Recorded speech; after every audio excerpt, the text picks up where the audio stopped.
We have a new addition to Vegas Live with Ninon. We have Annabella, and she is you have the international connections. Now, international connections means that we actually go party of two national, which is, and we are national because we're now on YouTube. We are global, as my producer tells me.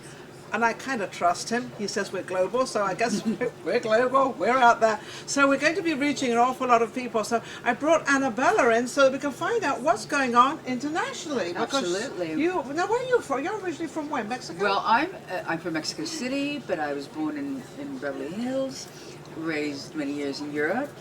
I lived in the Orient, so, you know, to me the world is my home. And hello to all my friends in London, Paris, Mexico City, and of course, you're touching on my territories. I know that. Well, between the two of us, we've actually travelled around. There's only one place you missed out was Beirut. I lived in Beirut for a couple of years. And I never, but I had many friends from Lebanon in Paris during that time of the revolution. Absolutely, you know? absolutely. Some of the most charming. Well, Lebanon was actually the Paris of the Middle East. Yes, that's what they always said to me. And absolutely beautiful. I was in the Casino de Lebanon, which was beautiful. I had my own underwater swimming act. I know, it sounds crazy. And it was crazy, believe me. So internationally, what have you got to present us today on what's going on? I want this segment to be exciting and very international and talking about, because everybody's talking about what's going on in Vegas, but I want to talk about, right? But I want to talk about what's going on around the globe, right? So I just want to share that last night, our dear, the Rolling Stones, Mick Jagger, was performing in Mexico City to a sold-out house, and you know they closed their tour in Mexico City. They went from Brazil, Colombia, Santiago, all of Latin America, and of course in Latin America. But they felt that they wanted to close their tour in Mexico City because Mick Jagger has a love affair with Mexico City. Yes. So yesterday, friends of mine caught a photograph of him having street tacos. He went out to have the vegetarian tacos that they were performing. And in the venue where they were performing, he went out into the streets. He didn't want to eat the hotel food. He wanted to go get some He wanted to mix with the local people. Totally. Isn't that amazing? But that's probably the reason why they've stuck around so long. I mean, the Rolling Stones have been out there, well, nearly as long as I have. Maybe longer, because I'm younger than them. But you guys are actually same generation, darling. Same generation. No, I don't want to say that. I'm younger than them. Hello, I'm 39 and holding. Hello. But you know, he is rocking and rolling and loving Latin America. And after that, of course, they had a fabulous party with all the friends he knows. Because he actually rented a house years ago in a place called Tepoztlan outside of Mexico City. So Mexico City is very happening, and hey, thank you, Mick Jagger, for saying you love, and of course Keith Richards saying that his favorite audience is the Mexico City audience. Of course, they were a sold-out crowd, and it was amazing. But a beautiful friend of mine shared this photograph of him ordering a street taco, and the girl handing him that, and I went, well, she has no idea. You know, I said, you know, people talk about Mexico City not being secure. Like, all the world goes there. Lady Gaga was I love Mexico City. Yes. I was in Mexico City, and it's very European. It's very, very beautiful. I just love the whole place. But then I love traveling anyway. Right. So you also mentioned the other night that Sophia Loren was going to be coming. She's coming to Las Vegas. She's coming to Las Vegas. Going to be at the Venetian for one evening. The Grande Dame will be there. She will be. There will be clips from her films. She will be answering questions. And I believe it's the 29th of March, she will be at the Venetian. So that's just a couple of weeks. Exactly, for one evening, you know, come there and be the grand diva that she is. I met her years ago in Paris at Regine's. Do you remember Regine? I do, yes. Yeah, she had the clubs all over the world. Yes, so I was, of course, one of my, we had a booth that was the booth there in Regine's. And one night when Lola Beltran, a very famous Mexican singer, performed at the Olympia, and Sophia Loren was in the front row and presented her with these beautiful roses. The ambassador of Mexico invited me to come and join them for the after party, and it was wonderful where I met Sophia Loren. I couldn't believe how tall she was. She's very tall, and she's a very exotic woman, and she looks, and I don't know if you all remember the picture of her with she had water all over her, and she had this incredible body walking out of the water. Yes. Do you know something? She looks so much like that, or still, yes, the most incredible looking woman, and I saw her probably about a year ago at the Academy Awards. An absolutely amazing looking woman. I mean, yes, and she is, you know, wow, she really did break the mold. She was so exotic for her day. She was very exotic, and she didn't mind to show how exotic she was. She just showed it all, and she didn't really care and didn't really mind, because this is what I call a real, true woman. She didn't mind. She loved being a woman. She's one of the goddesses, I'd say. She is a goddess. One of the goddesses, She is one of the you know. goddesses. So what else is going on? Oh, Fashion-wise, also, what's well, happening? then of course I wanted to talk about our Sir George Martin, who just passed away. So George Martin actually came to Las Vegas and set up Love. Imagine that. She's Setting up Love in Las Vegas. Well, you know, Love, the production for Yes, Cirque I du know what Soleil. you mean, He actually yeah. came Adrian to M, Party he 2, was the Adrian engineer M, of Party sound. 2. He approved all the music. Yeah.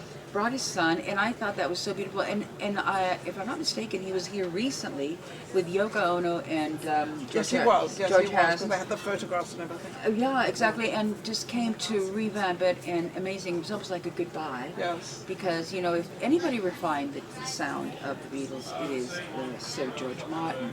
Yeah. And now the Beatles music will always be classical music, Yes. which is eternal. Yes. Anything? Did you ever meet? Because, you know, I did. I met the Beatles. I met the Beatles on Green Street in Mayfair in London. And I can always remember there was all these loads of people hanging around. Well, I was never one to stand in the back of anything because I've never done that. Right. So even at that age, and so I marched right up in front and I actually Right. got to say hello to them. But to us then it wasn't the biggest thing. But also it was really funny. I'd just been living in Jersey C1, which is the Channel Isles off England. And I just got back and I was with my girlfriend in a club in Knightsbridge actually. Which I love. Oh, it's fabulous. And Engelbert Humperdinck was there. So my girlfriend said to me, she said, Ninon, Engelbert is kind of looking at you. And he's kind of nice. I said, who on earth is Engelbert Humperdinck with a name like that? I mean, I thought it was some kind of doctor or something. And I wasn't really interested at all. And this tall guy was gorgeous Very looking. handsome. But I did get a date with him. he lived in Vegas for Yeah, a he lived while. in Vegas for a Oh, while, yeah. but this was in London, so I got to meet him as well, and which was absolutely amazing. And Rod Stewart, I got to meet Rod Stewart, so I got to meet a lot of these international people. Well, all those people I knew back in the day when I was working for Vogue and Hoppers and Queen, you know, Rod, we used to all hang out at a club called Tramps in London. Oh, I knew Tramps in London. Which is still happening. Wasn't that Brian Epstein used to be there all the time, and he was the But this is manager like- of Tom Jones. No, Brian Epstein was the actual Beatles manager, and he Oh, the passed Beatles away- and he manager. passed away. Yeah, yes, he did pass away. Yeah, Brian passed away. But you know, that was, I'm talking about the late 70s and the 80s is when I knew Rod in there at Tramps, and Johnny Gold was the owner of the club, and it's still happening. So if anybody's in London, they all end up at Tramps. Anybody in the music industry or in the arts or simply in film industry, everybody ends up at the end of the evening in Tramps. Tramps, and also there's another club there which I believe is still hanging around, is Annabelle's. Remember Totally. Annabelle's? Darling, I was an honorary member because my name is Annabelle, so I still have my actual credential to be able to go into Annabelle's was in Berkeley Square. I believe it's Square. still there. It's still hanging around. It's still floating around. It's still sort of doing its thing. And across the way, Morton's. Morton's, yeah. Which was, Yes. of course, Peter Morton's father. And, you know, a lot of these things I share in the book, Life's Eternal Glamour, which is my book that I'm trying to get Now, out. I was going to say, is your book out yet? Or? It isn't. I'm looking for funding for this book. I'm hoping to get some funding. I don't know if you're going to find any funding in Vegas, because Vegas, the funding that anybody has sort of, gravitates to the casinos. Right, because right, they think they can double it. And, of course, we know what that story is. When you go in, then you want to double the money. But no, this is international funding, what I want. Because I want There this you book go. to be published, of course, in England. Yes. Because we do a lot there. And in Mexico. I want it to be in Spanish for all the Latin American. Yeah. Now, I yeah. noticed how you're dressed. You're dressed very fashionable. She's a wonderful woman. She has the fashion, which is absolutely amazing. Any fashion things coming up? Anything in Europe that's coming up? Well, what's happening in Europe is that everything we wore in the late 70s is back. So I hope you lovely ladies kept some of your Yves Saint Laurents and some of your Dior's, and it's amazing. Of course, I used to personally... Don't forget your Chanel's. Right. And you know, back in the day, I used to work Manolo Blahnik.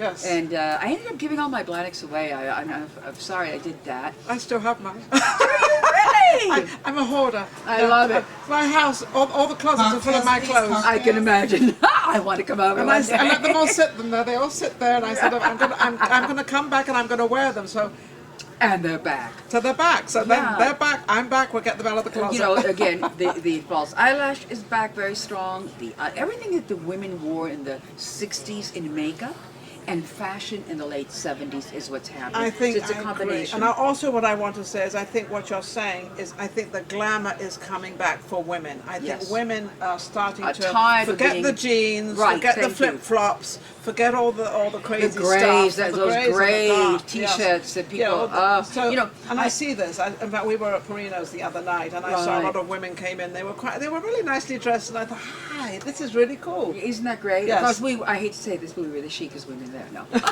We probably were. But yeah. Right, go on, I don't care. Right. So anyway, so I also wanted to share we wanted to talk about Nancy Reagan because, she just left us.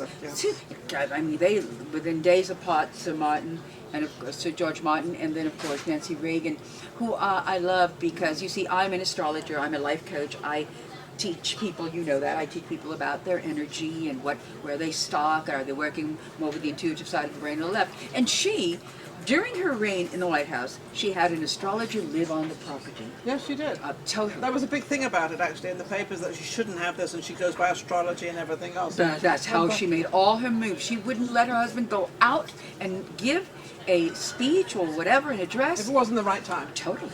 Totally. And I believe this astrologer wrote a book about her time in the White House.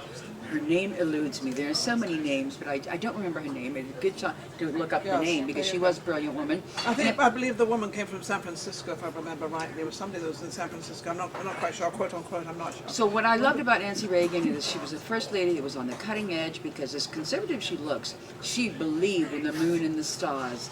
And she was a brilliant woman, and everyone knows that she was kind of like the PR director of her husband. Yes, she was, and then that was not hidden. That was very open out there because, and he, and he had the greatest respect for her. He trusted They her. also said it was the greatest love affair that went on, and it was just amazing, absolutely lovely. So we have had Annabella for the first time and she's going to actually be back every week. She's going to come up and she's going to give some information of what's going on globally, which I absolutely love because we're all global. I mean, especially Vegas because you have more international people just coming. I love that so many European people are coming to Las Vegas. Yes, and it's wonderful. They always have and they've always done, but we don't ever notice them. But so now we're going to bring it to the forefront, and we're now going to have the segment every week of Annabella and the international connection. And remember that all of this is all about the art of living. There is an art to life, and if you keep it going, the game gets very interesting. So I love that word, the art of living. On the art of living, we are living right here in Vegas